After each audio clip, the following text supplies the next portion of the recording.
Okay. 'Tamannaah' గారితో కూడా మీరు యాక్ట్ చేశారు బాగా. సో, బేసిక్‌గా ఎందుకొచ్చారు ఇండస్ట్రీకి? మీరు యాక్టర్ అంటే హీరో అవ్వాలనుకున్నారా? క్యారెక్టర్ ఆర్టిస్ట్ అవ్వాలనుకున్నారా? నాకు తెలియకనే మైండ్‌లో నేనెప్పుడు నేను మెయిన్ లీడ్‌గానే అనుకుంటానండి. మెయిన్ లీడ్‌గా హీరో అనే అనుకుంటాను. ఇప్పుడేదో హీరో అనకూడదు, ప్రొటాగనిస్ట్ అది ఇది అంటున్నారు కానీ అది యాక్చువల్గా ఆ వ్యత్యాసం నాకు తర్వాత తెలిసింది. ఏంటి హీరో అంటే ఏంటి, ప్రొటాగనిస్ట్ అంటే ఏంటి అని.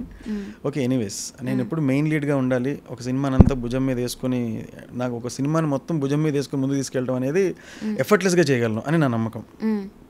సో నేను ఎప్పుడు మెయిన్ లీడ్ అవ్వాలని నా ఉద్దేశం. కానీ ఫేమస్ అయిన మూవీస్ అన్నిట్లో కూడా క్యారెక్టర్ ఆర్టిస్ట్గా చేశారు. వన్ ఆఫ్ ద అంటే ఇంపార్టెంట్ రోల్స్ చేస్తూ వచ్చాను. కానీ నాకు ఎప్పుడు కూడా ఇప్పుడు ఏదైనా సినిమా చూస్తున్నా అనుకోండి, సినిమా చూస్తున్నా అంటే ఇతను ఎలా చెప్పాడు, ఆ కమెడియన్ ఆ డైలాగ్ ఎలా చెప్పాడు అలా ఉండదు. నాకు మెయిన్ లీడ్ ఏం చేస్తానో నేనైతే ఎలా చేయగలను, ఇది ఇంకా బెటర్గా చేయగలను, నాకన్నా ఇతను బెటర్గా చేస్తున్నాడా, ఏం చేయగలను, ఫోకస్ మొత్తం అక్కడే ఉంటుంది, చుట్టుపక్కలకి వెళ్ళనే వెళ్ళదు. అది కూడా ఒక గ్రూవ్లో కూర్చుంది, అది అంతే. ఇంకా దాన్ని ఎవరు తీయలేకపోతున్నారు. Okay, how do you rate yourself in acting? 10 out of 10 అంటే మీకు మీరు ఎంత రేటింగ్ ఇచ్చుకుంటారు?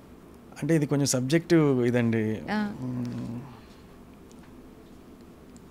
అంటే నాకు ఎప్పుడు చాలా చెయ్యాలని ఉంటుంది కానీ చాలా నేర్చుకోవాల్సింది ఉందని కూడా అనిపిస్తుంది. So I cannot rate more. నేను ఐఎమ్ లైక్ మేబీ 5. బ్యాలెన్స్ చేద్దామనేసి మధ్యలో నెంబర్ చెప్పేసారా? ఓకే. అంటే ఒక యాంగిల్లో నాకు నేను బిలీవ్ చేసేది ఏంటంటే, ఒక కొబ్బరిమట్టలో మీరు చూసుంటారు, చాలా అమాయకమైన ఒక ఫన్నీతో కూడిన తమాషాతో కూడిన అమాయకత్వం. అక్కడ నుంచి నేను ఒక సైకోపాత్ వరకు నేను ఆ కళ్ళల్లో ఆ మూల నుంచి ఈ మూల దాకా ఆ రేంజ్, అంత రేంజ్లో చేయగలను. అంటే from this pole to that pole నేను పర్ఫామ్ చేయగలను. అన్నీ 80-90 మార్క్స్ అబోవ్గానే చేయగలను నేను అనుకుంటున్నా. సో అన్నీ ఎక్స్ప్లోర్ చేయాలని కోరికుంటుంది.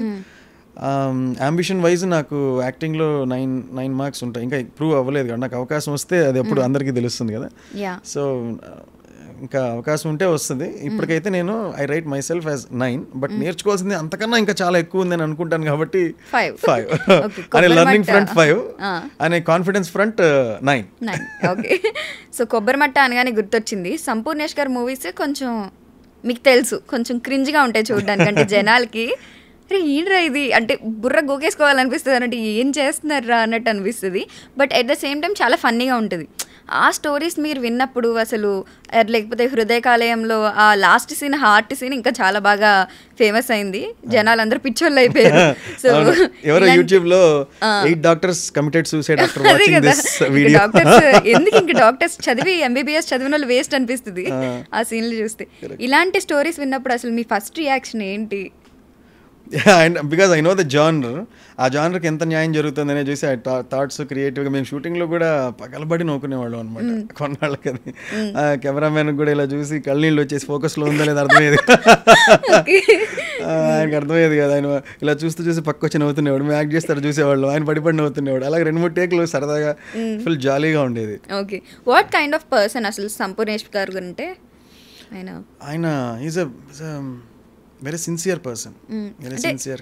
ఆఫ్ స్క్రీన్ ఆన్ స్క్రీన్ ఒకటేలా ఉంటారంటే, ఆన్ స్క్రీన్ చాలా కామెడీగా అనిపిస్తారు కదా, బయట కూడా అలాంటి పర్సన్? బయట అలాంటి పర్సన్ కాదు. Okay, is a very genuine person, very sincere person, very good friend. And ఇప్పుడు కూడా ఫోన్ చేస్తే అన్నగారు చెప్పండి అండి, సంపు ఇదేమన్నా ఒక టీజర్ వచ్చింది షేర్ చేస్తావా అన్నా అనుకోండి, చేస్తావా అనకూడదు అన్నగారు, మీరు చెయ్యి అనాలి అంటాడు. Such a nice guy he is. చాలా తెలివైన వాడు సంపు, చాలా తెలివైనవాడు. మీకు తెలియదు నేను చెప్పాలి ఏదన్నా అంటే, ఎంత మంచి ఎంత కైండ్ హార్టెడో equally he is intelligent also. Okay, so ఇందాక మీరు 9/5 రేటింగ్ ఇచ్చుకున్నారు కాబట్టి మీ యాక్టింగ్ మేము చూసాము కొన్ని వీడియోస్లో, చాలా బాగా అనిపించింది. నేను కొన్ని మూడ్స్ ఇస్తాను, మీరు చేయాలి. ఓకే, మూడ్స్ మంచి మూడ్స్ ఇస్తాను. ఫస్ట్ ట్రై చేస్తాం, బాగా వస్తే ఉంచండి, బారాపోతే తీసేయండి. సార్ వింటున్నారు కదా సార్ మీరు? ఓకే, ఫస్ట్ కోపం. నేను నా మీద కోపం పడడం లేదండి. అంటే యాక్చువల్గా కొంచెం ఇక్కడ చేదస్తం ఉంది, అది కూడా చెప్తాను. మామూలుగా యాక్ట్ చేయమంటే ఏ క్యారెక్టర్ కోపం చూపించాలి అనేది ఒక క్వశ్చన్ వస్తుంది. ఏ క్యారెక్టర్ సమాధానం లేదు.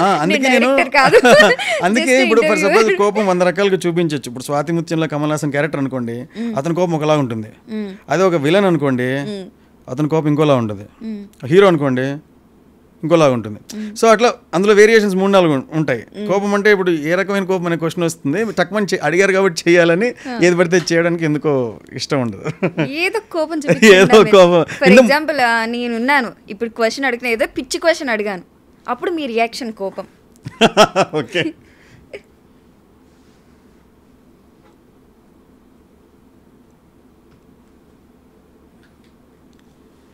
అది అదే. ఓకే, ఒకవేళ ఇంకా చాలండి. లేదు ఇంకొకటి హాస్యం మీరు ఆల్రెడీ ఇందాక నుండి చూపిస్తూనే ఉన్నారు కాబట్టి శాంతం ఎలా చూపిస్తారు మీరు?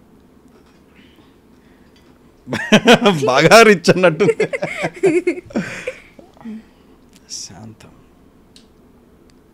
శాంతం ఇంక ఎలా చూపిస్తామండి? ఏదో అమాయకత్వం చూపించండి, కరుణ ఆ టైప్లో ఏదన్నా.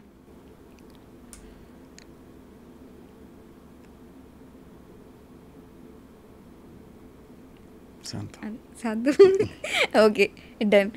ఇది స్కిప్ చేస్తే అసలు ఈ 12 years ఆఫ్ ఇండస్ట్రీలో జనరల్గా ఇండస్ట్రీకి వచ్చిన తర్వాత చాలామంది మనకి పరిచయం అవుతుంటారు. వాళ్ళతో రెగ్యులర్ టచ్లో లేకపోయినా వాళ్ళు మనకి క్లోజ్ టు హార్ట్ ఉంటారు అనమాట. గుర్తు తెచ్చుకోగానే ఎప్పుడన్నా వాళ్ళని స్క్రీన్ మీద చూసినప్పుడైనా టక్కున అలా మైండ్లోకి వస్తారు. ఒకవేళ ఏదన్నా మీకు హెల్ప్ కావాలంటే ఈ 12 years ఆఫ్ ఇండస్ట్రీలో మీ క్లోజ్ ఫ్రెండ్స్ ఎవరు?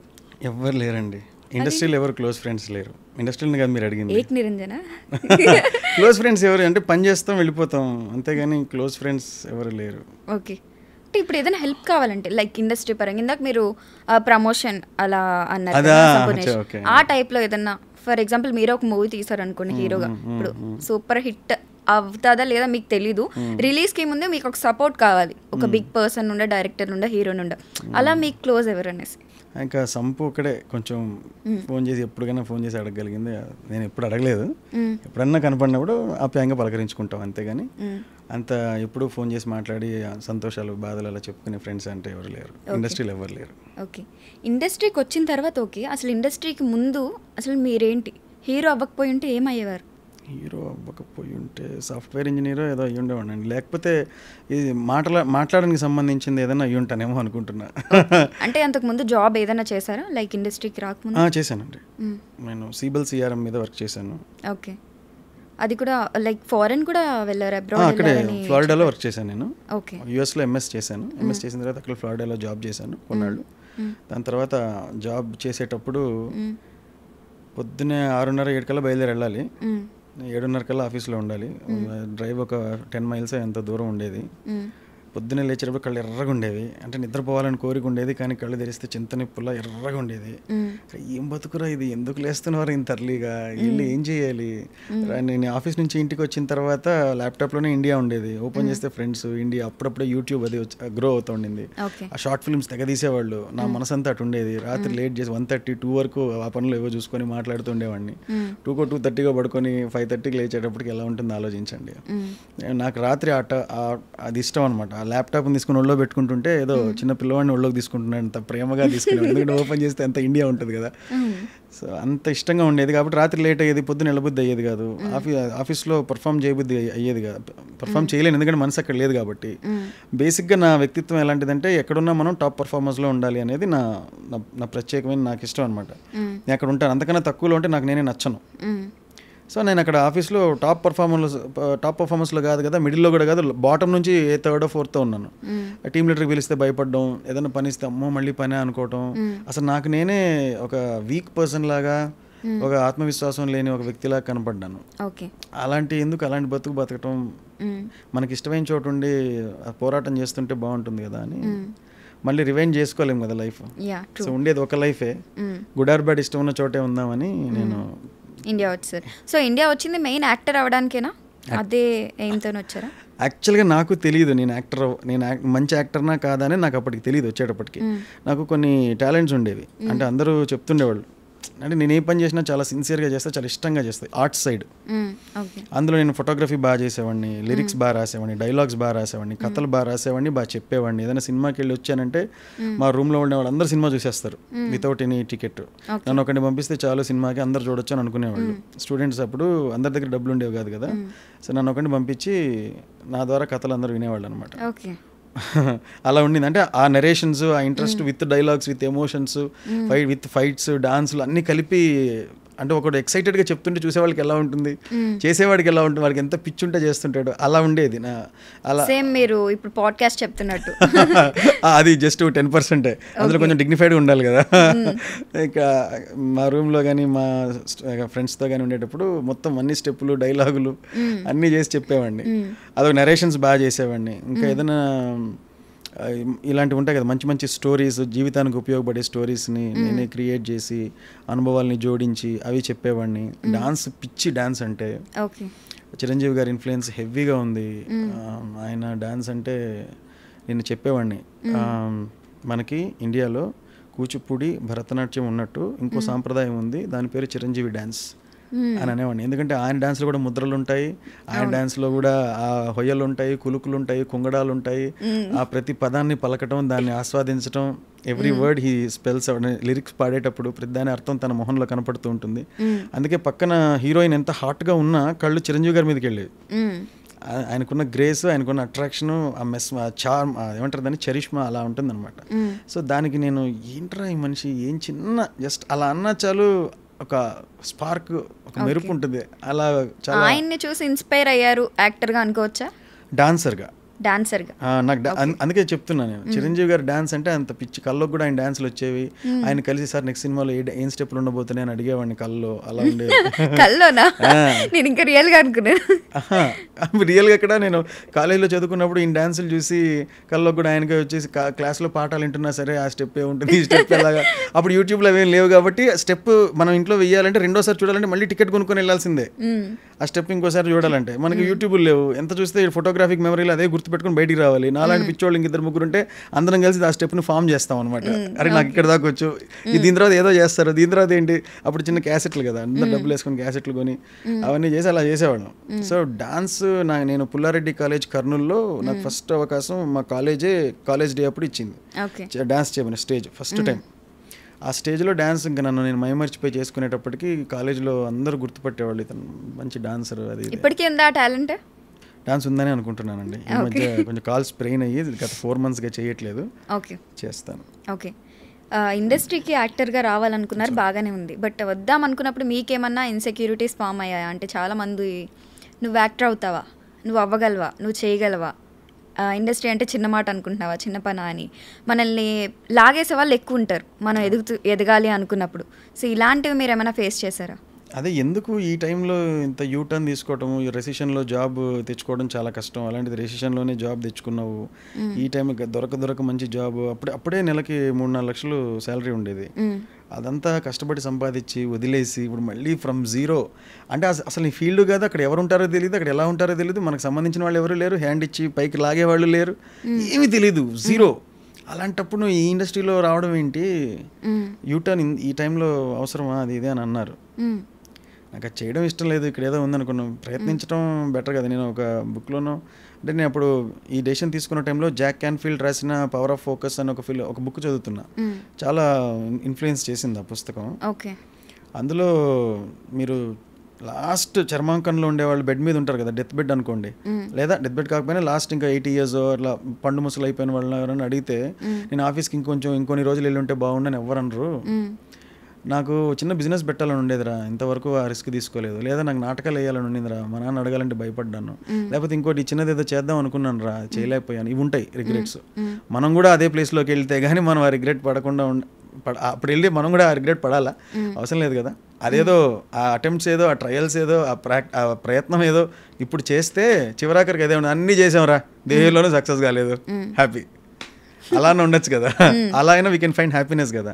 సో ఆ ప్రయత్నం అనేది బలంగా చేయాలి అనేది నా మెయిన్ మోటివ్. సో ఇక్కడికి వచ్చిన తర్వాత ఎవరు తెలియదు, ఇక్కడికి వచ్చాక ఫొటోస్ అవి ఆఫీసులో ఇవ్వండి అన్నారు. ఆఫీసులో ఇవ్వండి అంటే ఆఫీసులో ఏంటి, నేను వచ్చింది ఆఫీస్ నుంచే కదా, ఆఫీస్ వద్దనే కదా వచ్చింది, ఇక్కడ కూడా ఆఫీస్ ఏంటి అంటే సినిమాలకు ఆఫీసులు ఉంటాయి కదా, సినిమాకి థియేటర్స్ కదా ఉండాల్సి, ఆఫీస్లా అని అనేవాడిని. Look at my innocence. So అంత ఇన్నోసెంట్గా ఉండేవాడిని. అప్పుడు ఓహో ఇక్కడ ఆఫీసులు ఉంటాయా అని వెయిట్ చేస్తే కాసేపటికి ఎవరో వచ్చేవాళ్ళు, ఫోటోలు తీసుకొని ఓకే అనేవాళ్ళు, మళ్ళీ వాళ్ళు కాల్ చేస్తారు లేదు తెలీదు. ఫొటోస్ వెనకాల అది నెంబర్స్ అవి రాయాలి. నేను ఇంట్లోనే రాసుకోకుండా అక్కడికి వెళ్ళి రాసేవాడిని. అక్కడ ఆఫీస్లో ఎక్కువసేపు ఉండొచ్చు కదా, ఒక 5 నిమిషాలు ఎక్కువ ఉండొచ్చు కదా అని వాళ్ళనే పెన్ అడగచ్చు. అడిగితే వాళ్ళు ఆగండి నేను లోపలికి వెళ్ళి తెచ్చిస్తారు. అక్కడ పెన్తో రాసేటప్పుడు వాళ్ళకి మనకి చిన్న ఫ్రెండ్షిప్ ఏర్పడచ్చు. సో ఆ ఎక్స్ట్రా 5 minutes అక్కడ ఎవరో డైరెక్టర్ రావచ్చు. ఎందుకంటే ఈ సినిమా ఆఫీసులకి మనల్ని అక్కడ గంటల కూర్చోబెట్టరు కదా, లోపలికి పిలిచిన తర్వాత అక్కడ తీసుకొని థ్యాంక్ యూ అనేసి పంపించేస్తారు. ఆ గబుక్కున అంత కష్టపడి లోపలికి వెళ్ళి 5 నిమిషాలు బయటికి రావాలంటే కొంచెం బాధ కదా. ఎంతో కష్టపడితే కానీ ఆఫీస్లోకి వెళ్ళలేం. అలా వెళ్ళిన తర్వాత ఎక్కువసేపు అక్కడ స్టే అవ్వాలి అని చెప్పి ఆ నెంబరు పేరు రాసి ఇవ్వండి అంటే పెన్ లేదు అనేవాడిని. లోపలికి వెళ్ళి పెన్ తెచ్చి ఇచ్చేవాళ్ళు. అది ఎక్కడ రాయొచ్చు అంటే అక్కడ కూర్చొని ఇక్కడ పెట్టుకొని రాయండి అంటారు. టేబుల్ ఎక్కడ ఉంది అనేది అక్కడ టేబుల్ దగ్గరికి వెళ్ళటం, దాని మీద మెల్లగా రాయడం. ఒక ఫోటో ఇవ్వాలా 2 ఫోటోలు ఇవ్వాలా అని 2 క్వశ్చన్ అడగడం. ఏదో ఒకటి ఇవ్వబో అంటే మళ్ళీ క్లోజప్ ఇవ్వాలా, ఒకటి క్లోజప్ ఒకటి వైట్ షార్ట్ ఇవ్వచ్చా అని అడగడం. వాళ్ళతో చిన్న అట్లా ఫ్రెండ్షిప్. అక్కడ మళ్ళీ పేరు మొత్తం రాస్తే ఎవరన్నా డైరెక్టర్స్ అలా వెళ్ళొచ్చేమో, చూడొచ్చేమో, హాయ్ చెప్పొచ్చేమో, ఏదో పిచ్చి అలాగా అలా చేసేవాడిని. ఓకే.